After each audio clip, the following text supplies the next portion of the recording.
بہرام خان کی حویلی میں موت کا سا سکوت چھایا ہوا تھا۔ ان کی سب سے بڑی بیٹی مشال ان کے دشمن صمد خان کے بیٹے ولی خان کے ساتھ بھاگ گئی تھی۔ بہرام خان اور اس کے تینوں بیٹے غم و غصے میں پاگل ہر جگہ دونوں کو ڈھونڈ رہے تھے، جو نہ جانے زمین کی کون سی تہ میں جا چھپے تھے۔ مشال کے اس اقدام کے بعد حویلی کی باقی لڑکیاں بھی زیر عتاب آئی ہوئی تھیں۔ رمشا، زرشا، گلرخ، صبا سب دراب کی عدالت میں فخ چہروں کے ساتھ کھڑی کانپ رہی تھی۔ دراب انہیں قہر بار نظروں سے دیکھتا ان پر چیخ چلا رہا تھا، ایسا کیسے ہو سکتا ہے مورے؟ یہ سب اس بے حیا لڑکی کرتوتوں سے بے خبر رہی ہوں، وہ ان کی ناک کے نیچے عشق کا کھیل لڑاتی رہی ہو اور انہیں خبر تک نہ ہوئی ہو۔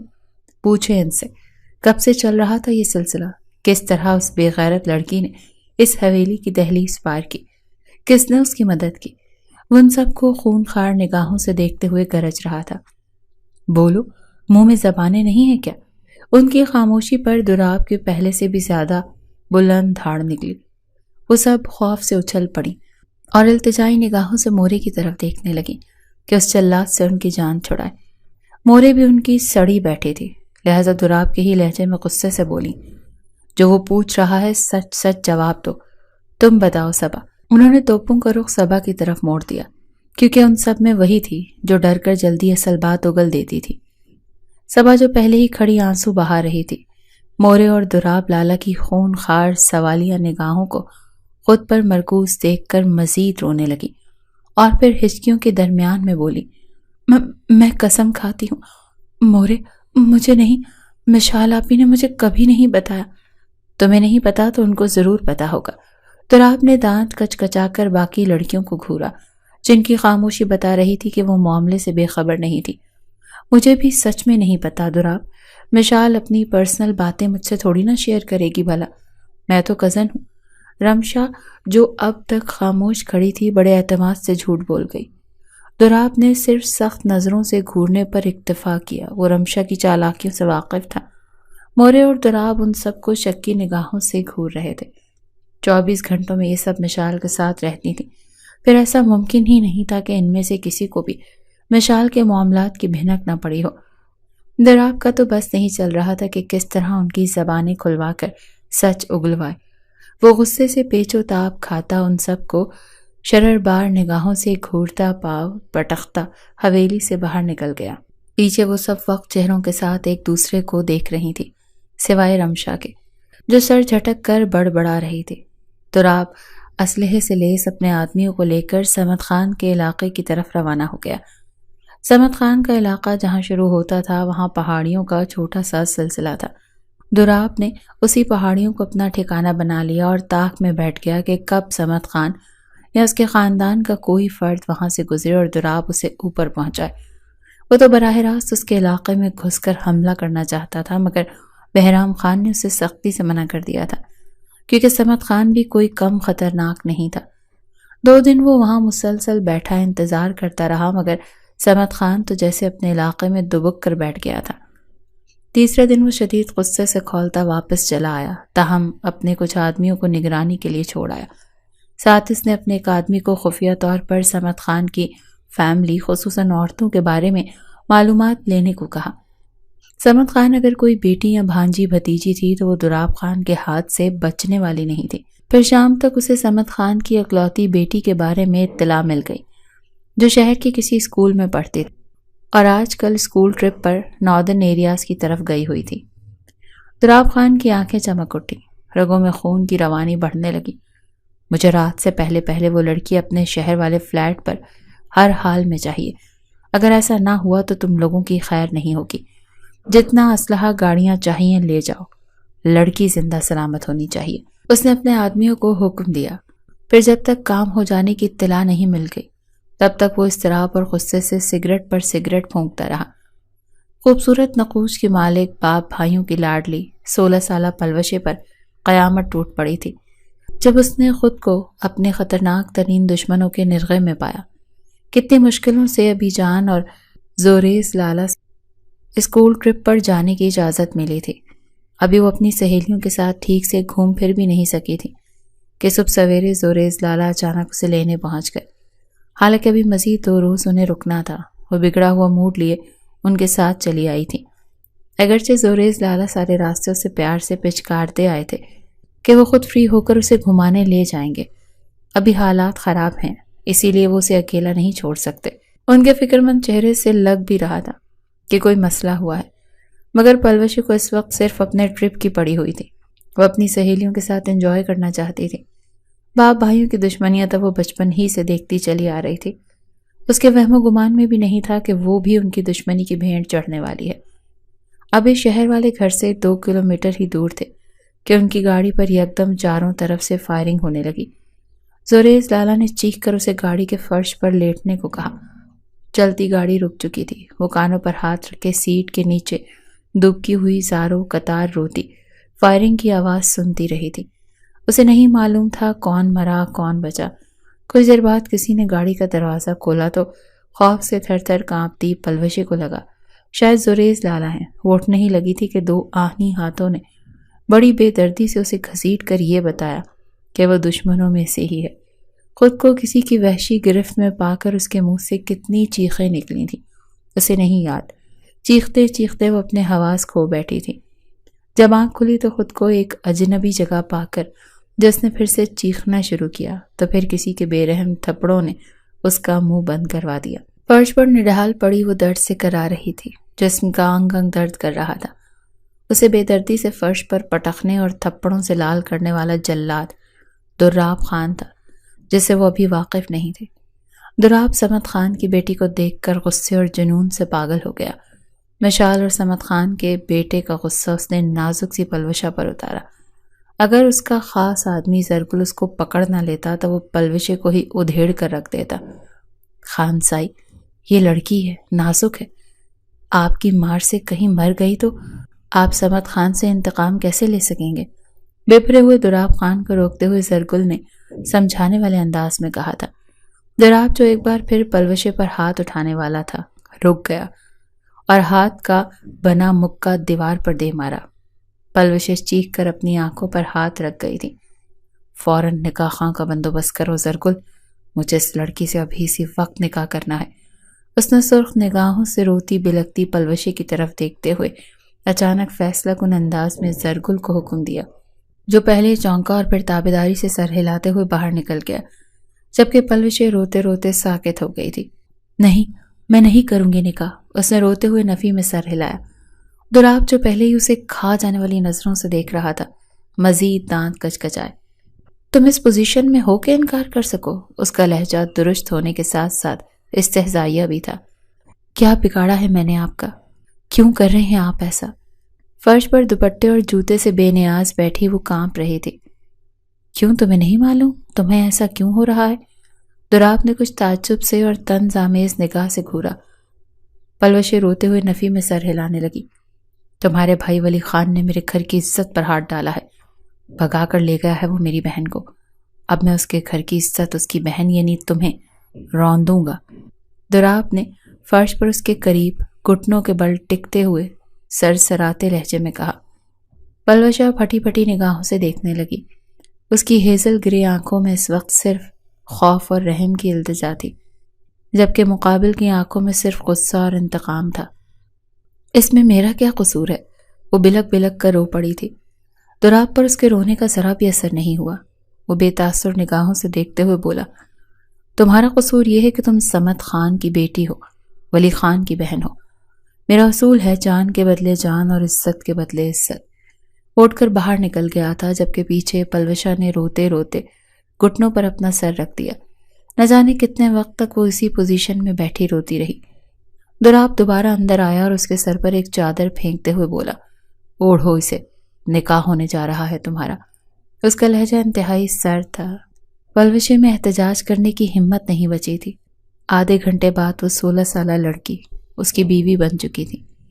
دراب خان اس کی طرف سرخ نگاہوں سے دیکھ رہا تھا، جبکہ وہ تھر تھر کانپتے روئی جا رہی تھی۔ اسے نہیں پتا کہ اب اس کے ساتھ کیا ہونے والا تھا۔ وہ اسے کلائی سے پکڑ کر کھینچتے ہوئے باہر لے کر آیا اور گاڑی میں دھکیل دیا۔ پلوشے خوف سے سہمی ہوئی، خوفزدہ نگاہوں سے دیکھتی سسکتی رہی۔ اسے سخت سیکیورٹی میں کہیں لے جایا جا رہا تھا۔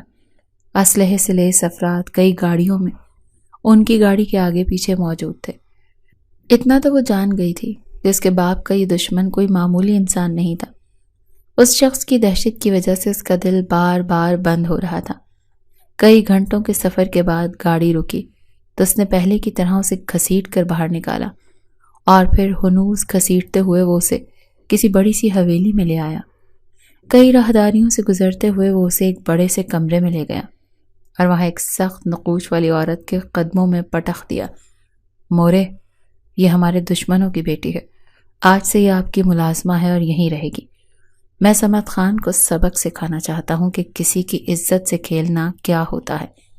اپنے بیٹے کے ذریعے اس نے جس طرح ہماری عزت پر ہاتھ ڈالا ہے، اب اپنی اکلوتی بیٹی کی شکل دیکھنے کو ترسے گا۔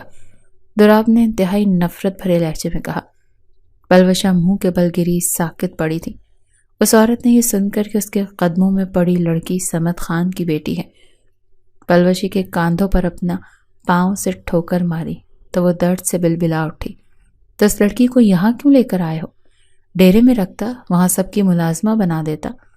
ماں کی بات کا مفہوم سمجھ کر دراب کا چہرہ ایک پل کو سرخ ہوا، جبکہ دروازے کی اوٹ سے سارا منظر دیکھتی صبا ماں کی سفاکی پر کانپ گئی۔ ڈیرے پر کسی لڑکی کو رکھنے کا مطلب اسے بھی پتا تھا۔ اسے مورے کے قدموں میں گری بے تحاشا روتی ہوئی اس کمسن لڑکی پر ترس آیا، مگر وہ کچھ نہیں کر سکتی تھی۔ مورے کے حکم پر ملازمائیں اسے گھسیٹتے ہوئے اسٹور روم میں بند کرنے جا رہی تھیں، جبکہ وہ مسلسل چیخو پکار کرتی خود کو چھڑانے کی کوشش کر رہی تھی۔ پل بھر میں ہی سارے گھر کو معلوم ہو گیا کہ دراب صمد خان کی بیٹی کو اٹھا لایا ہے۔ سب نے اس کے اس اقدام کو سراہا سوائے صبا اور رمشا کے۔ صبا کو اس لڑکی کی کمسنی، معصومیت اور بے قصور ہونے پر دکھ ہو رہا تھا، جبکہ رمشا کو یہ جان کر غصہ آ رہا تھا کہ دراب ایک لڑکی کو اٹھا کر کیوں لایا، چاہے وہ دشمنوں کی ہی بیٹی صحیح، مگر تھی تو وہ ایک جوان خوبصورت لڑکی نہ، جس کو دیکھ کر دراب سمیت کوئی بھی مرد بہک سکتا تھا۔ اس کی بات بچپن سے دراب سے طے تھی، اسی لیے وہ اس کے لیے بہت زیادہ پوزیسو تھی، جبکہ دوسری طرف دراب اسے صرف کزن جتنی ہی اہمیت دیتا تھا، بلکہ کئی بار تو رمشا کی بے باکی پر بے عزت بھی کر چکا تھا، مگر وہ ڈھیٹ تھی۔ بارہا اپنی محبت کا اظہار بڑی بے شرمی سے کر کے خود کو دراب کی نظروں سے گرا چکی تھی، مگر اسے اس بات کا بالکل احساس نہیں تھا۔ روتی بے لگتی پلوشے کو ملازماؤں نے ایک اسٹور روم میں بند کر دیا تھا۔ وہاں پوری رات وہ فرش پر پڑی سسکتی رہی، کسی نے دوبارہ جھانکا تک نہیں۔ سورج کی کرنیں روشن دان سے اندر آئیں تو اسے صبح ہونے کا پتہ چلا۔ کافی دیر بعد اسٹور کا دروازہ کھلا اور 2 ملازمائیں اندر آئیں۔ لڑکی، ہمارے ساتھ چلو، تمہیں بڑی خانم نے بلایا ہے، اور خبردار جو دوبارہ ان کے سامنے چیخیں، چلائیں یا روئیں تو ورنہ اپنے انجام کی خود ذمہ دار ہوگی تم، کیونکہ بڑی خانم کو چیخنے چلانے والی لڑکیاں بالکل پسند نہیں۔ اب اگر تم نے ایسا کیا تو وہ تمہیں تہہ خانے میں بند کروا دیں گی، اور تہہ خانہ کتنا خوفناک ہے اس کا تم اندازہ بھی نہیں کر سکتی۔ وہ اسے ڈرا دھمکا رہی تھی۔ پلوشے چپ چاپ ان کے ساتھ چل دی۔ کل سے وہ خالی پیٹ تھی، ساری شام سے لے کر ساری رات تک رو رو کر نڈھال ہو چکی تھی۔ اب ایک آنسو بہانے کی بھی انرجی نہیں بچی تھی۔ اسے پھر سے اسی جلاد عورت کے سامنے پیش کیا گیا جس نے کل اسے پاؤں سے ٹھوکر ماری تھی۔ پلوشے سر جھکائے اس کے احکامات، نفرت، پھٹکار سنتی رہی۔ پھر اسے کام کرنے کے لیے کچن میں بھیج دیا گیا۔ وہاں ایک ملازمہ نے کام پر لگانے سے پہلے رات کی باسی روٹی کھانے کی پلیٹ اسے سامنے رکھ دی۔ وہ جو اچھے سے اچھا کھانا بھی 1000 نخرے کر کے کھاتی تھی، شدید بھوک کی وجہ سے باسی روٹی کے ساتھ دال سبزی کا سادہ سالن رغبت سے کھا گئی۔ چند دنوں میں ہی اسے اندازہ ہو گیا کہ اس حویلی کے مکینوں کی طبیعت کا۔ بڑی خانم جتنی ظالم تھی، اس کی بہن اور دیورانی چھوٹی خانم ان سے بھی زیادہ ظالم تھی۔ ان کی بیٹی جن کا نام رمشا تھا، جب بھی اس کا پلوشے سے سامنا ہوتا اس کو سخت نگاہوں سے گھورتی، پلوشے سہم جاتی۔ رمشا کے علاوہ حویلی میں باقی 3 لڑکیاں اور بھی تھیں، مگر ایک دن اچانک ان تینوں کا ایک ساتھ ہی نکاح کر کے انہیں حویلی سے رخصت کر دیا گیا۔ پلوشے سمجھ گئی تھی کہ بڑی بہن نے جو حرکت کی اس کا نزلہ چھوٹی بہنوں پر گرا تھا۔ اسے اس حویلی میں آج 10واں دن تھا۔ وہ اپنے گھر کی شہزادی یہاں بدترین حالت میں تھی۔ وہی کاٹھ کباڑ والا اسٹور اسے رہنے کو دیا گیا تھا، جس میں ایک پرانی چارپائی پر وہ اپنا تھکن سے چور وجود لیے لیٹی اور ساری رات خوف سے نیند نہ آتی۔ زرد روشنی والا بلب پہلی رات ہی کچھ دیر چلنے کے بعد فیوز ہو گیا تھا۔ کاٹ کباڑ سے کئی قسم کے حشرات کی آوازیں آتی۔ پلوشی اندھیرے میں خوف سے کانپتی، گھر والوں کو یاد کر کر کے روتی، نہ جانے ابھی تک وہ اسے ڈھونڈ کیوں نہیں پائے تھے۔ صبح ایک کرخت قسم کی ملازمہ آ کر اسے جگا کر اپنے ساتھ کچن میں لے جاتی، مختلف سبزیوں کے پراٹھے، آملیٹ، بھجیا اور کئی قسم کی چیزیں بنانے کے لیے اس کے آگے پیاز، ٹماٹر، آلو، مولیوں، گاجروں کے ڈھیر لگا دیتی۔ پلوشا، جس نے کبھی ہل کر گھر میں پانی تک نہیں پیا تھا، جس کے آگے پیچھے 4 ملازمائیں گھومتی تھیں، آج اپنے دشمنوں کے گھر میں ملازمہ بن چکی تھی۔ دراب خان نے اسے یہاں لا کر اپنے گھر والوں کے رحم و کرم پر ڈال دیا تھا۔ وہ دن میں کئی بار بڑی خان، چھوٹی خانم اور رمشا کے زیر عتاب آتی۔ یوں ہی ظلم سہتے سہتے ایک اور مہینہ گزر گیا۔ اسے یقین ہو گیا تھا کہ اب اس کے ابی جان اور لالا اسے یہاں سے نکالنے نہیں آئیں گے، اسے خود ہی کوشش کرنی ہوگی۔ وہ موقع کی طاق میں رہنے لگی۔ کبھی کبھار اسے حویلی کے وسیع عریض گارڈن کی صفائی کے لیے بھیجا جاتا تو وہ حسرت بھری نگاہوں سے حویلی کے مین گیٹ کی طرف چوری چوری دیکھتی، جہاں بندوقیں لیے 2 گارڈ بیٹھے ہوتے۔ گیٹ کے اندرونی طرف ایک جنگلے میں خون خوار کتے دیکھ کر تو اس کی رہی صحیح ہمت بھی دم توڑ جاتی تھی۔ یہاں سے نکلنے کا خیال اسے کبھی پورا ہوتا دکھائی نہیں دیتا تھا۔ حویلی کی ملازمہ رانی کو اس سے کچھ ہمدردی تھی، وہی تھی جس نے اسے یہاں رہنے والوں کے بارے میں کئی باتیں بتائیں۔ بلوچا کو کام کرنا نہیں آتا تھا، اسی لیے مالکوں کے عذاب سے بچانے کے لیے کبھی کبھار وہ اس کے حصے کا کام بھی چوری چھپے کر دیتی تھی۔ پلوشا اس کی مشکور رہتی تھی۔ جب بھاگنے کا خیال اس کے ذہن میں آیا تو وہ کنفیوز تھی کہ رانی سے مدد مانگے یا نہیں۔ اگر رانی نے مدد سے انکار کر دیا، بلکہ کہیں مالکوں کو ہی نہ بتا دے، اس کے بعد تو شاید اس پر سانسیں بھی تنگ کر دی جائیں گی۔ یہی ڈر اسے ایسے کسی اقدام سے روکتا تھا۔ ایک دن استری کرتے ہوئے اس کے ہاتھوں رمشا کی شرٹ جل گئی، جس کی پاداش میں رمشا نے گرم گرم استری اس کے ہاتھ پر رکھ دی تھی۔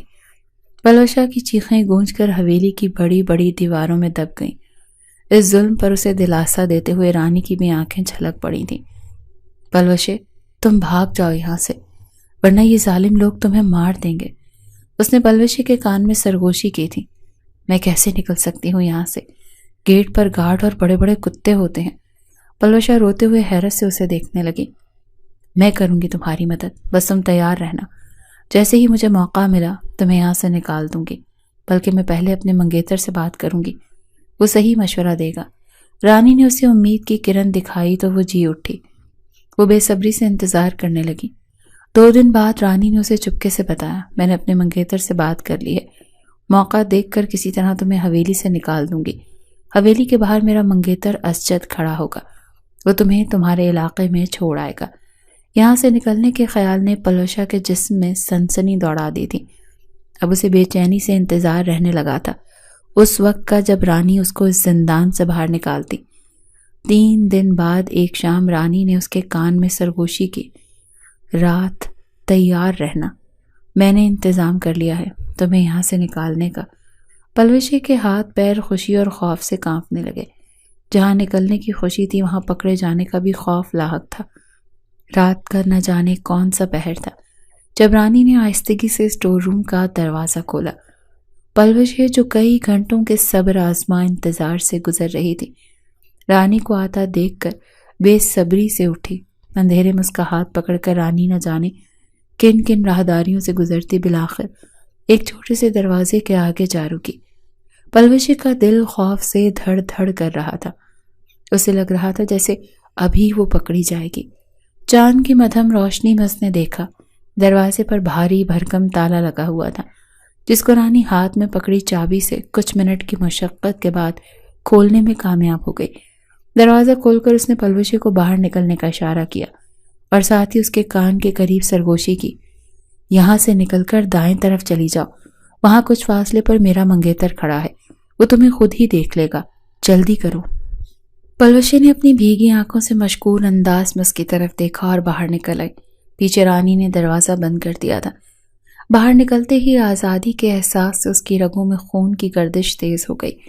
بس اب یہاں سے نکلنا باقی تھا۔ ایک بار وہ اپنے علاقے میں قدم رکھ لیتی، اس کے بعد کوئی ٹینشن نہیں تھی۔ وہ آرام سے اپنے گھر اپنے پیاروں کے پاس پہنچ جاتی، جو نہ جانے اس کے لیے کس قدر تڑپ رہے ہوں گے۔ اس خیال نے اس کے قدموں میں بجلی بھر دی۔ رانی کی ہدایت کے بعد وہ کچھ دیر سیدھا چلنے کے بعد دائیں طرف جاتی سڑک پر مڑ گئی۔ رانی کے منگیتر کو ادھر ادھر متلاشی نگاہوں سے دیکھتے اس کا دل خوفناک حد تک دھڑک رہا تھا۔ اگر وہ نہ ملا تو وہ یہاں سے کیسے نکلے گی؟ اس خوف سے اس کا دل بیٹھا جا رہا تھا۔ اسے سمجھ نہیں آ رہی تھی وہ چلتی رہے یا رک کر اس کا انتظار کرے، کیونکہ رانی نے کہا تھا وہ خود ہی آ جائے گا سامنے۔ اپنے دوپٹے کو مضبوطی سے خود پر لپیٹے ایک درخت کے نیچے کھڑی درود شریف کا ورد کرتے وہ ادھر ادھر دیکھ رہی تھی کہ اچانک بائیں طرف سے ایک گاڑی نے موڑ کاٹا۔ اس کی ہیڈ لائٹ سیدھی پلوشے پر پڑی۔ پلوشے نے دونوں ہاتھ چہرے پر رکھ لیے۔ دل خطرناک حد تک اچھلنے لگا۔ نہ جانے گاڑی میں کون تھا۔ بھاگنے کی مہلت اور چھپنے کی جگہ بالکل نہیں تھی۔ شاید گاڑی رانی کا منگیتر لایا ہو۔ یہ خیال دماغ میں کوندا تو اس نے فوراً چہرے پر سے ہاتھ ہٹا کر دیکھا، مگر گاڑی سے دوراب خان کو نکلتے دیکھ کر اس کی روح فنا ہو گئی۔ دوراب خان اس کی طرف بڑھ رہا تھا جبکہ وہ تھر تھر کانپتے پیچھے ہٹنے جا رہی تھی۔ جیسے ہی وہ اس کے قریب آیا اچانک پلوشے کے جسم میں نہ جانے کہاں سے طاقت آ گئی۔ وہ بجلی کسی تیزی سے پلٹ کر اندھا دھند بھاگی۔ چپل اس کے پاؤں سے نکل گئے تھے۔ 3-4 منٹ بھاگنے کے بعد ہی کسی چیز سے ٹھوکر کھا کر وہ آندھے منہ گری۔ پتھریلی زمین پر منہ کے بل گرنے سے اس کے ناک پر زبردست چوٹ آئی تھی، جس کے باعث منہ سے چیخ نکل گئی۔ دوراب اس کے سر پر پہنچ گیا تھا۔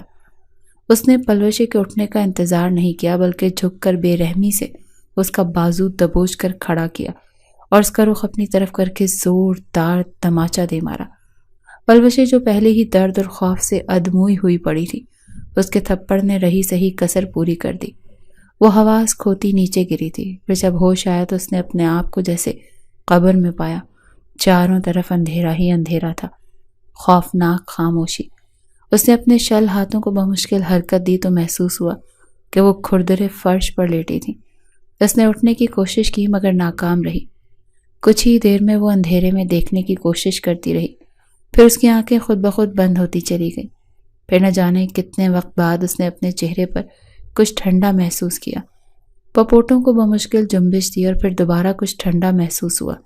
اب کی بار بھاری پپوٹے کھول گئے تھے۔ پھر جب آنکھیں مکمل کھولیں تو اندھیرا غائب تھا۔ اس نے اپنے چہرے پر ہاتھ پھیرا تو وہ گیلا تھا۔ حیرانی سے اس نے پہلے بائیں طرف دیکھا اور پھر دائیں طرف دیکھنے پر نظریں دوراب خان کی سرخ آنکھوں سے جا ٹکرائیں۔ وہ اس سے کچھ فاصلے پر کھڑا تھا۔ پلوشے کے ذہن کے پرت کھلتے چلے گئے۔ اسے سب یاد آتا گیا۔ رانی کی مدد سے حویلی سے نکلنا، بھاگنا اور پھر پکڑے جانا۔ وہ سہمی ہوئی نگاہوں سے دوراب خان کی طرف دیکھنے لگی۔ جب گھٹنوں کے بل اس کے قریب بیٹھ گیا، تمہیں کیا لگا اس حویلی سے نکلنا اتنا آسان ہے؟ تم آرام سے بھاگ جاؤ گی یہاں سے۔ اس کی سرد آواز سن کر پلوشے نے اپنی آنکھیں بند کر لیں۔ آنکھیں کھولو اپنی، دوراب نے اسے جبڑے سے دبوچا۔ آہ! وہ سسک اٹھی۔ دوراب نے اسے کھینچ کر اٹھایا۔ مجھے معاف کر دیں۔ میں نے لیٹے لیٹے ہی دوراب کے سامنے ہاتھ جوڑ دیے۔ کس نے مدد کی تھی تمہاری؟ اس کی معافی کو نظر انداز کرتے ہوئے اس نے درست لہجے میں پوچھا۔ کسی نے نہیں، وہ خوف سے ہکلائی۔ رانی کا نام وہ کبھی نہیں لے سکتی تھی۔ وہ اس کی محسن تھی، اپنی وجہ سے وہ اس کی جان عذاب میں نہیں ڈال سکتی تھی۔ اچھا تو تم اکیلی نکلی؟ دوراب نے طنزیہ انداز میں اس کی طرف دیکھ کر تصدیق چاہی۔ پلوشے نے جھکا ہوا سر اس بات میں ہلایا۔ کیسے؟ پلوشے خاموش آنسو بہاتی رہی۔ وہ کچھ دیر اس کے بولنے کا انتظار کرتا رہا اور پھر اس کے بالوں سے اسے دبوچ لیا۔ پلوشے کے منہ سے گھٹی گھٹی چیخیں نکلنے لگیں۔ وہ ایک جھٹکے سے اس کا چہرہ اپنے چہرے کے قریب کر کے غرایا۔ بے وقوف سمجھتی ہو مجھے؟ دوراب خان کی حویلی میں کوئی بھی باہر کا آدمی نہ تو اکیلے اندر آ سکتا ہے اور نہ ہی اکیلے یہاں سے نکل سکتا ہے۔ ایسا صرف اسی صورت ممکن ہے جب کوئی اندر کا آدمی مدد کرے۔ اب سیدھی شرافت سے اس کا نام اگل دو ورنہ خدا کی قسم تمہارے جسم کے اتنے ٹکڑے کر کے تمہارے گھر بھیجواؤں گا کہ وہ گن بھی نہیں پائیں گے۔ اس کے شفاف الفاظ پر دہشت ناک نگاہوں سے اس کی طرف دیکھتی وہ پھر سے ہوش کھو بیٹھی۔ کیا مصیبت ہے! دوراب نے جھنجھلا کر اسے فرش پر پٹخا اور تہہ خانے سے باہر نکل آیا۔ وہ 3 دن تہہ خانے میں بند رہی۔ دوراب نے ہر حد تک اسے ٹارچر کر کے مدد کرنے والے کا نام جاننے کی کوشش کی، مگر پلوشے کی نازک مزاجی نے اسے فائدہ پہنچایا۔ جیسے ہی وہ سختی کرتا پلوشے بے ہوش ہو جاتی، وہ دل ملا کر رہ جاتا۔ 4 دن اسے قید خانے سے رہائی ملی۔ اس کا خیال تھا کہ دوراب نے سب حویلی والوں کو بتا دیا ہوگا اس کے بھاگنے کا، اور اب وہ اس پر مزید ستم ڈھائیں گے۔ مگر اسے حیرانی ہوئی، کسی نے بھی اس کے بھاگنے کے متعلق بات نہیں کی۔ رانی کو جہاں اس بات کا دکھ تھا کہ وہ پلوشے کی مدد کرنے میں ناکام رہی، وہاں اس بات کی بھی تسلی تھی کہ دراب خان نے کسی کو نہیں بتایا تھا۔ اس نے پلوشے سے معذرت کی، اس رات میرا منگیتر جب تمہیں لینے آ رہا تھا تو اچانک اس کی بائک حادثے کا شکار ہو گئی۔ وہ لیٹ پہنچا جب تمہیں دراب خان دیکھ چکا تھا، اسی لیے وہ چپکے سے لوٹ آیا، لیکن تم فکر نہ کرو، میں پھر کوشش کروں گی۔ لیکن پلوشے اب بھاگنے کے خیال سے بھی ڈر گئی تھی۔ ایک دن وہ کچن میں کھڑی برتنوں کا ڈھیر دھوتے ہوئے آنسو بہا رہی تھی کہ دراب خان کو آتا دیکھ کر سہم گئی۔ شیشے کا گلاس ہاتھ سے چھوٹا اور سنک میں زوردار آواز سے گرا۔ سیاہ شلوار سوٹ میں کاندھے پر شال ڈالے بھرپور مردانہ وجاہت کا شکار اس کے قریب آ رہا تھا۔ پلوشے پیچھے ہٹنے کی کوشش میں سیمنٹ کی سلیب سے جا ٹکرائی تو منہ سے سسکاری نکل گئی۔ دراب اپنی سرخ آنکھیں اس پر ٹکائے ہوئے تھا، جبکہ وہ خوف سے کانپتے ہوئے اس کے سیاہ چپلوں میں مقید سفید پیروں کی طرف دیکھے جا رہی تھی۔ مورس شکایت کر رہی تھی تمہاری، کام کیوں ٹھیک سے نہیں کرتی ہو؟ اس کا سخت لہجہ سن کر پلوشے پہلے سے کانپتا دل مزید کانپنے لگا، آنکھوں سے ٹپاٹپ آنسو گرنے لگے۔ کچھ پوچھ رہا ہوں تم سے، جواب دو۔ اس کے کانپتے جسم بہتے آنسوؤں کو نظر انداز کرتے ہوئے وہ اسی سخت لہجے میں بولا۔ پلوشے پھوٹ پھوٹ کر رونے لگی اور روتے روتے وہیں کچن کے فرش پر اس کے قدموں میں بیٹھ گئی۔ مجھے معاف کر دیں، میرا کیا قصور ہے؟ مجھے چھوڑ دیں، خدا کا واسطہ مجھے چھوڑ دیں، میں یہاں مر جاؤں گی، میں مرنا نہیں چاہتی، مجھے چھوڑ دیں پلیز۔ وہ اس کے پیروں سے لپٹ گئی۔ دراب ایک پل کے لیے ساکت رہ گیا اور دوسرے ہی لمحے اسے بازو سے کھینچ کر اپنے مقابل کیا۔ کتنی بار تمہارا قصور بتاؤں تمہیں؟ ہاں؟ وہ اس کی ہیزل گرے آنسوں سے تر آنکھوں میں اپنی لہو رنگ آنکھیں گاڑ کر بولا۔ پلوشے سے سکتی رہی، تمہارا ذلیل بھائی میری بہن کو بھگا کر لے گیا، ہماری عزت کا جنازہ نکل گیا، اور تم پوچھتی ہو کیا قصور ہے تمہارا؟ وہ غرایا۔ پلوشے سہمی کھڑی تھی۔ چند سیکنڈوں سے گھورنے کے بعد وہ دوبارہ اسی سخت لہجے میں بولا، اس بے غیرت کو تو میں زمین کی 7ویں تہہ سے بھی نکال کر ماروں گا، کب تک چھپا رہے گا آخر؟ رہی بات تمہاری تو تم جان ہی چکی ہو، زندہ تو اب اس حویلی سے ہرگز باہر نہیں جا سکتی۔ اس بار تو تمہیں چھوڑ دیا، اگلی بار دوبارہ ایسی حرکت کی اسی چھری سے گردن کاٹ دوں گا تمہاری۔ اس نے ٹوکری میں پڑی چھری اٹھا کر اس کے سامنے لہرائی۔ پلوشے چھری کی طرف پھٹی پھٹی نگاہوں سے دیکھتی ساکت ہوئی اور اگلے ہی پل اس کے بازوؤں میں جھول گئی۔ اف! یہ پھر سے بے ہوش ہو گئی۔ اس نے سخت جھنجھلا کر اپنے بازوؤں میں بے ہوش اس لڑکی کو گھورا جو اتنی نازک مزاج تھی کہ بات بات پر بے ہوش ہو جاتی تھی۔ کیا کروں؟ اس نے ادھر ادھر دیکھا، اس طرف کوئی بھی ملازمہ نہیں تھی۔ وہ اسے بے ہوشی کی حالت میں تو کم از کم کچن کے فرش پر پھینک کر نہیں جا سکتا تھا۔ کچھ سوچ کر وہ اسے کچن کے قریب موجود ایک خالی گیسٹ روم میں لے گیا۔ اسے بیڈ پر لٹانے کے بعد کچن سے پانی کا گلاس لے کر اس کے منہ پر چھڑکا۔ پلوشے کراہنے لگی۔ اسے ہوش میں آتا دیکھ وہ باہر نکل گیا۔ مردان خانے میں جا کر وہ پلوشے کے بارے میں سوچنے لگا۔ اس نے اس لڑکی کو سمت خان کے بدلہ لینے کے لیے رکھا ہوا تھا، مگر وہ اس کے نکاح میں بھی تھی۔ اتنے عرصے میں پہلی بار اس بارے میں سوچا تھا، اگرچہ اس نے اپنے نکاح کے بارے میں مورے بابا جان یا گھر کے کسی فرد کو بھی نہیں بتایا تھا۔ نکاح کا فیصلہ اس نے اس لیے کیا تھا تاکہ سمت خان کی بیٹی کو ہمیشہ ہمیشہ کے لیے اپنے پاس رکھ سکے۔ گھر والوں سے چھپانے کی کوئی خاص وجہ نہیں تھی، مگر اس نے مصلحتاً یہ سوچ کر نہیں بتایا کہ شاید مورے کو اس کا یہ اقدام پسند نہ آئے۔ بے شک اس اقدام کے پیچھے کوئی نرم گرم جذبات نہیں تھے، صرف غصہ تھا، مگر مورے کو کون سمجھاتا؟ اگر انہیں کسی بات پر اعتراض ہو جاتا تو پھر وہ کسی کی نہیں سنتی تھی۔ 3 مہینے ہو گئے تھے، اس کی 1000 کوششوں کے باوجود ولی اور مشال کا کچھ پتہ نہ چل سکا۔ ان 3 مہینوں میں 4 بار سمت خان کے آدمیوں سے اس کی جھڑپ ہو چکی تھی۔ سمت خان اپنی بیٹی کا تقاضا کر رہا تھا اور دراب خان نے صاف کہہ دیا تھا کہ اسے اس کی بیٹی اسی صورت واپس ملے گی جب وہ اپنے بیٹے اور اس کی بہن کو اس کے حوالے کرے گا، جبکہ سمت خان کا موقف تھا کہ اسے اپنے بیٹے اور اس کی بہن کے بارے میں کچھ بھی پتہ نہیں تھا کہ وہ کہاں ہیں، مگر دراب یہ بات ماننے کو تیار نہیں تھا۔ سمت خان کا بڑا بیٹا زوریس خان دراب سے براہ راست لڑائی میں اپنی ایک ٹانگ سے محروم ہو چکا تھا۔ سمت خان کو اس بات کا بھی غم اور غصہ تھا۔ وہ مسلسل دوراب کو دھمکیاں دے رہا تھا کہ اس کی بیٹی واپس کر دے ورنہ بہت برا ہوگا، مگر دوراب بھی کہاں ڈرنے والا تھا۔ ایک دن فون پر سمت خان سے زبردست تو میں کرنے کے بعد وہ مردان خان سے نکل کر اپنے کمرے کی طرف جا رہا تھا کہ ہال کمرے سے گزرتی اس کی نظر پلوشے پہ پڑی۔ مورے کے ہاتھ میں لوہے کی چھڑی تھی، اس کے سامنے دونوں ہاتھ جوڑے زمین پر بیٹھی وہ مسلسل روئی جا رہی تھی، جبکہ مورے وقفے سے اس پر چھڑی برسا رہی تھی، اور ان کے قریب رمشا اور اس کی ماں کھڑی مورے کو مزید بھڑکا رہی تھی۔ دوراب کا سخت دل ایک لمحے کے لیے جیسے نرم سا ہوا۔ وہ آگے بڑھ کر مورے کو منع کرنا ہی چاہتا تھا کہ کانوں میں سمت خان کی گالیاں گونجی تو ماتھے کی رگیں پھولنے لگیں اور وہ سر جھٹکتا وہاں سے چلا گیا۔ ایک دن وہ اپنے کمرے میں داخل ہوا تو دیکھا پلوشے کھڑی وہاں صفائی کر رہی تھی۔ وہ اسے پہلی بار اپنے کمرے میں دیکھ کر بری طرح چونکا۔ تمہیں کس نے کہا میرے کمرے کی صفائی کرنے کو؟ وہ اس کے قریب آ کر بھویں اچکا کر بولنے لگا۔ مالکن نے، بڑی مالکن۔ پلوشے جو اسے اپنے روبرو پا کر خوفزدہ ہو گئی تھی ہکلا کر بولی۔ اس کے نزدیک کھڑا تھا۔ پلوشے کی خوف سے جان نکلنے لگی۔ وہ وہاں سے بھاگ جانا چاہتی تھی، مگر وہ کسی دیو کی طرح سامنے ایستادہ تھا۔ دوسری طرف دوراب بڑے غور سے اس کے خوفزدہ سہمے ہوئے چہرے اور کپ کپاتے وجود کو دیکھ رہا تھا۔ کانپ کیوں رہی ہو؟ میں گولی تھوڑی نہ مار دوں گا، وہ ناگوار لہجے میں بولتے اس کے بے حد قریب آ گیا۔ پلوشے کا سر چکرایا اور وہ ایک بار پھر دوراب کی باہوں میں جھول گئی۔ یہ لڑکی ہر بار مجھے دیکھ کر بے ہوش کیوں ہو جاتی ہے؟ میں کیا کوئی جن بھوت ہوں؟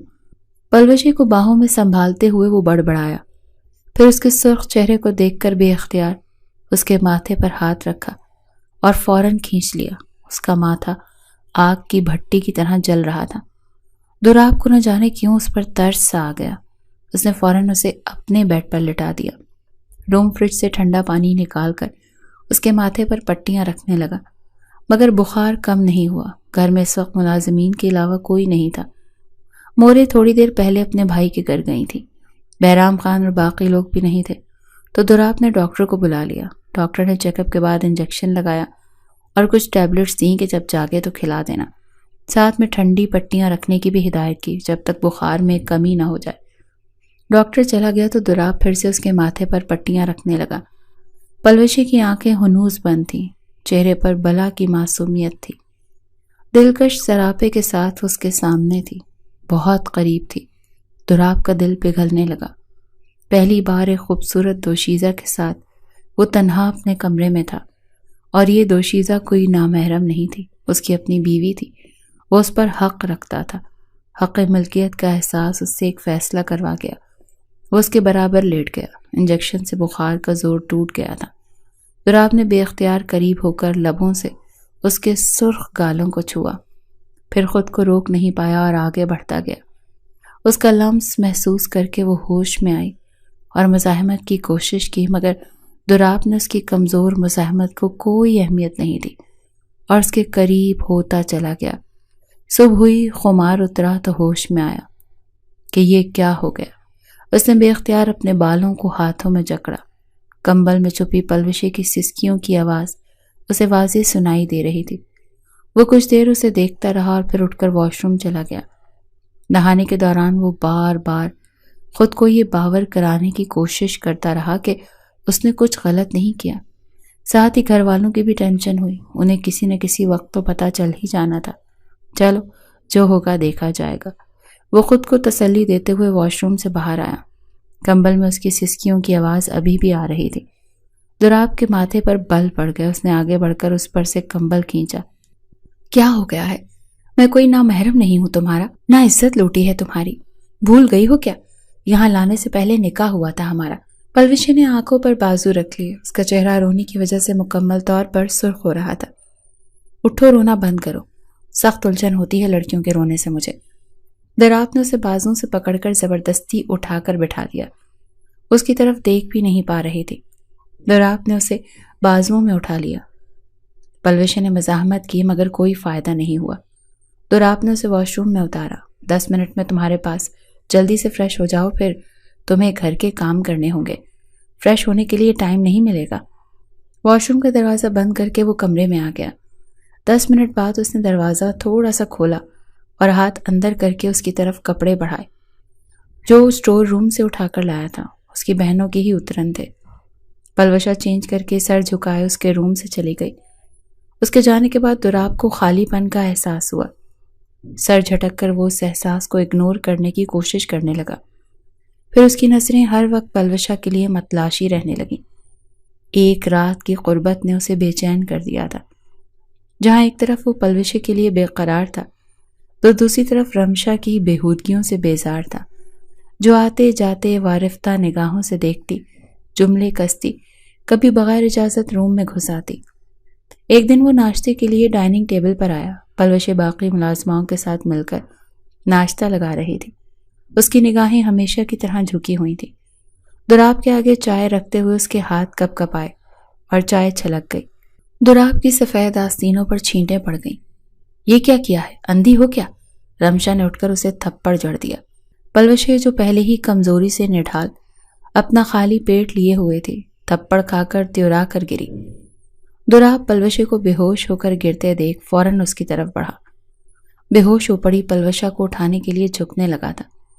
پھر کچھ دیر دوسری ملازماؤں کو اشارہ کیا، اسے اٹھا کر کمرے میں لے جاؤ۔ ملازمائیں بے ہوش ہو پڑی پلوشا کو اٹھا کر لے گئیں۔ وہ رمشا کی طرف مڑا جو ناگوار نظروں سے اس کی سمت خان کی بیٹی کے لیے اچانک امڑنے والی ہمدردی کو دیکھ رہی تھی۔ کیوں ہاتھ اٹھایا تم نے اس کے اوپر؟ اس نے رمشا کو کڑے تیوروں سے گھورتے ہوئے کہا۔ کیونکہ اس نے آپ پر چائے گرا دی تھی، اور بائی دا وے میں نے آپ کے لیے ہی اسے تھپڑ مارا، رمشا نے جتانے والے انداز میں کہا۔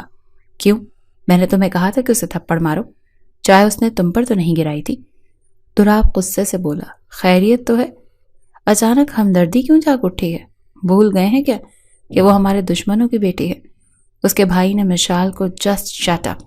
دوراب اس کی بات کاٹ کر دھاڑا تو وہ حیرت سے غصے سے اس کی طرف دیکھنے لگی۔ اس کا منگیتر اپنے دشمن کی بیٹی کے لیے اسے ڈانٹ رہا تھا۔ مورے جب تک خاموش بیٹھی تماشا دیکھ رہی تھی بول اٹھی۔ دوراب کیا ہو گیا ہے؟ ایک تھپڑ ہی تو مارا ہے، اور ایسے تھپڑ وہ روز کھاتی ہے، ہم سب کے۔ ویسے بھی وہ ہمارے دشمنوں کی بیٹی ہے، وہ اسی قابل ہے۔ انہیں دوراب کا رمشا پر غصہ کرنا اور اس لڑکی سے ہمدردی جتانا ناگوار گزرا تھا۔ مورے دشمنوں کی بیٹی ہونے کے ساتھ ساتھ وہ انسان بھی ہے۔ کیا ضرورت تھی اس کو اتنی معمولی بات پر ہاتھ اٹھانے کی؟ وہ تلخ ہوا۔ مورے آنکھیں پھاڑے اسے دیکھنے لگی۔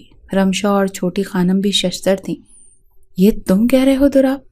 تم ہی لائے تھے نا اسے اور کہا تھا کہ میری ملازمہ ہے، میں جو کروں اس کے ساتھ میری مرضی۔ مورے نے طنزیہ انداز میں اسے یاد دلایا۔ ہاں میں لایا تھا آپ کی ملازمہ بنا کر، لیکن صرف کام کروانے کے لیے۔ یہ تو نہیں کہا تھا کہ اس پر تشدد کریں۔ کسی دن آپ لوگوں کے اس تشدد کی وجہ سے اگر یہ جان سے چلی گئی نا تو اچھا نہیں ہوگا۔ اس کو ہر حال میں زندہ رہنا ہے، تب تک جب تک مجھے وہ دونوں نہیں مل جاتے۔ میں آپ سے کہہ رہا ہوں آج کے بعد اس پر تشدد کوئی نہیں کرے گا، سنا آپ سب نے؟ انگلی اٹھا کر وارننگ دینے والے انداز میں غصے سے کہتا کرسی کو ٹھوکر مارتا وہ باہر نکل گیا تھا۔ پیچھے مورے حیرانی سے سوچتی رہ گئی۔ پچھلے 5 مہینوں نے وہ سب اس پر اتنا تشدد کر رہی تھی۔ دوراب نے کئی بار دیکھ کر بھی کچھ نہیں کہا، اور آج صرف ایک تھپڑ پر اس کا یوں بھڑکنا تینوں کو کھٹک رہا تھا۔ رمشا ہر وقت اس پر نظر رکھنے لگی۔ جلد ہی اس کی عقابی نگاہوں نے تاڑ لیا۔ دشمن کی بیٹی نظروں کے راستے دوراب کے دل میں اتر چکی ہے۔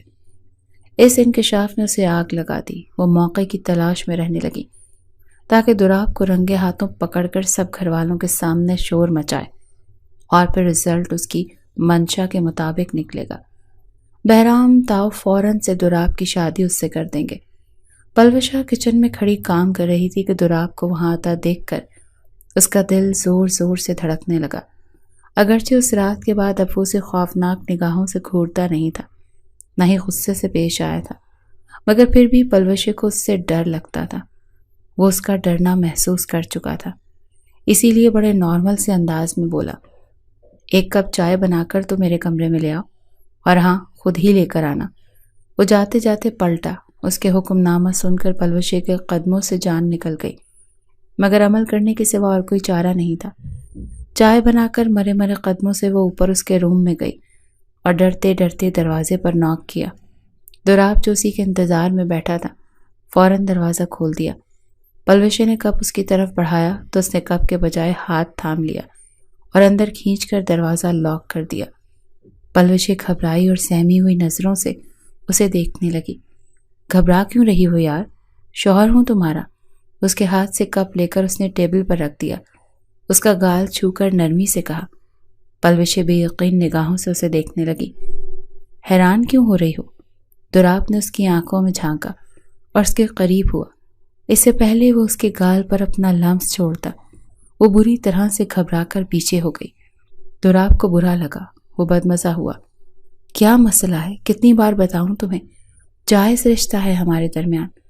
وہ اسے دونوں بازوؤں سے تھامے ہوئے بولا۔ پلوشے تڑپ کر رو دی۔ وہ ناگواری سے دیکھنے لگا۔ کیا مصیبت ہے؟ رو کیوں رہی ہوں؟ ایسا کیا کر دیا میں نے؟ دوراب کا موڈ بگڑا۔ اس کا دل پھر سے پلوشے کی قربت کے لیے مچل رہا تھا اور وہ قریب ہی نہیں آنے دے رہی تھی۔ مجھے جانے دیں، وہ گڑ گڑائی۔ دوراب نے کچھ تیش سے اس کی طرف دیکھا۔ اسی پل میں غصہ آتا تھا اور پل میں ہی نرم ہوتا تھا۔ اس نے پلوشے کو کلائی سے پکڑ کر بیڈ پر دھکیل دیا۔ دیکھو ریلیکس، میں کچھ نہیں کہوں گا تمہیں۔ اس کی خوف سے پھیلی آنکھیں دیکھ کر وہ یکدم نرم پڑا۔ میری بات سنو۔ اس نے پلوشے کو شانوں سے تھاما۔ وہ خود کو چھڑانے کے لیے مچل اٹھی۔ دوراب کے ماتھے پر بل پڑنے لگے۔ کہا نا کچھ نہیں کروں گا، بات سن لو میری آرام سے۔ اس کے سخت لہجے پر پلوشا پہلے سہمی پھر ساکت سی ہو گئی۔ تم جانتی ہو نا کہ ہم میاں بیوی ہیں۔ پلوشے نے سسکی لے کر اس بات میں سر ہلایا۔ دیکھو، جب جانتی ہو تو اس بات کو تسلیم کرو، مجھ سے گریز چھوڑ دو۔ مجھے تمہارے ساتھ زبردستی کرنا اچھا نہیں لگتا۔ بہت معصوم ہو تم۔ وہ اس کے چہرے کو اپنی انگلیوں سے چھوتا بے بسی سے بولا۔ پلوشے کی آنکھوں سے موتی ٹوٹ کر گرے جنہیں دوراب نے پہلی بار اپنی پوروں پر چن لیا اور اس کی بھیگی پلکوں پر اپنے لب رکھ دیے۔ ان لمحوں میں وہ بھول گیا تھا کہ وہ اس کے دشمن صمد خان کی بیٹی اور ولی خان کی بہن ہے جس پر وہ پیار برسا رہا ہے۔ دوسری صبح پلوشے کے لیے قیامت لے کر آئی تھی۔ دروازے پر زوردار دستک کے جواب میں دوراب نے دروازہ کھولا تو رمشا کو خونخوار تیوروں سمیت پایا۔ پلوشے بیڈ کے نیچے چھپی بیٹھی تھی۔ اسے کمرے سے باہر نکلنے کا موقع نہیں مل سکا تھا۔ رمشا ہر جگہ جھانکنے لگی، پھر اس نے اسے دیکھ لیا۔ دوراب نے روکنے کی بہت کوشش کی مگر اس کے شور شرابے سے سب لوگ دوراب کے کمرے میں جمع ہو گئے۔ یہ لڑکی رات بھر دوراب کے ساتھ اس کے کمرے میں تھی؟ پوچھیں دوراب سے تاؤ جان، کس حیثیت سے اس نے اس لڑکی کے ساتھ رات گزاری؟ رمشا کے انکشاف پر مورے بابا جان سب ہکا بکا رہ گئے۔ پھر دوراب کے نکاح کا انکشاف اس سے بھی بڑا تھا۔ رمشا نے خوب رونا دھونا مچایا۔ سب کا اصرار تھا کہ اس لڑکی کو طلاق دو مگر دوراب نے کہا ہرگز نہیں، میں اس لڑکی کو کبھی نہیں چھوڑوں گا۔ اس سے نکاح میں نے اسی لیے کیا ہے تاکہ اس طرح اسے اپنے پاس رکھ سکوں جس طرح میری بہن صمد خان کے بیٹے کے پاس رہ گئی ہوگی۔ وہ کسی طرح پلوشے کو چھوڑنے پر آمادہ نہیں ہوا۔ جب سب کو پتہ چل ہی چکا تھا تو اب اسے اپنے کمرے میں کیوں نہ رکھتا بھلا؟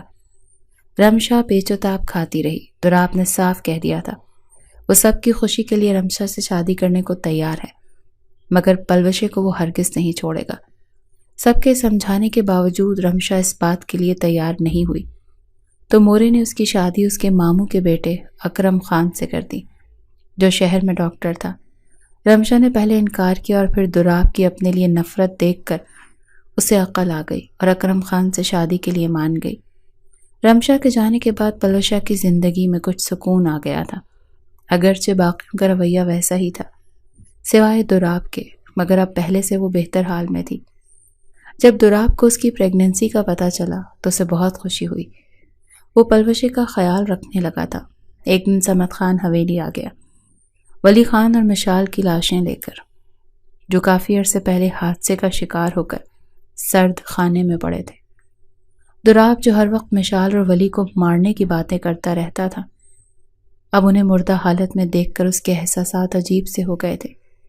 صمد خان نے اس کے سامنے ہاتھ جوڑ دیے۔ تمہارا انتقام ان سے قدرت نے لے لیا دوراب خان۔ میرا دوسرا بیٹا معذور ہے، میں اسے نہیں کھونا چاہتا، اسی لیے مجھ سے دشمنی ختم کرو اور ایک بار مجھے میری بیٹی سے ملوا دو۔ تمہاری بیٹی اب بھی میری بیوی ہے صمد خان۔ جانتا ہوں میں، اسے کوئی اپنے ساتھ لے جانے نہیں آیا، صرف ملنا چاہتا ہوں۔ اس کی ماں اس کے لیے عرصے سے تڑپ رہی ہے، مجھ پر رحم کرو۔ جو زمین دشمنی کی وجہ سے تھی وہ ساری تم نے لے لی ہے۔ صمد خان نے دراب اور بہرام کے سامنے ہاتھ جوڑ دیے۔ دراب اسے کبھی معاف نہ کرتا، اگرچہ پلوشے کا روتا ہوا چہرہ یاد نہ آتا جو کئی بار اس سے التجا کر چکی تھی کہ اسے ایک بار اپنے گھر والوں سے ملنے دے۔ بہرام خان بھی دشمنی بڑھانے کے حق میں نہیں تھا، لہٰذا صمد خان کو معاف کر دیا۔ دراب پلوشے کو اس کے گھر والوں سے ملوانے لے کر گیا، مگر اس شرط پر کہ وہ اس کو کبھی نہیں چھوڑے گی۔ پلوشے نے وعدہ کر لیا تھا، کیونکہ وہ جانتی تھی کہ وہ چھوڑنا بھی چاہے تو دراب اسے کبھی نہیں چھوڑے گا۔ وہ صرف اس سے محبت ہی نہیں کرتا تھا، وہ اس کا وارث پیدا کرنے جا رہی تھی۔ بے شک اسے ابھی دراب سے محبت نہیں تھی، مگر کبھی نہ کبھی ہو ہی جاتی۔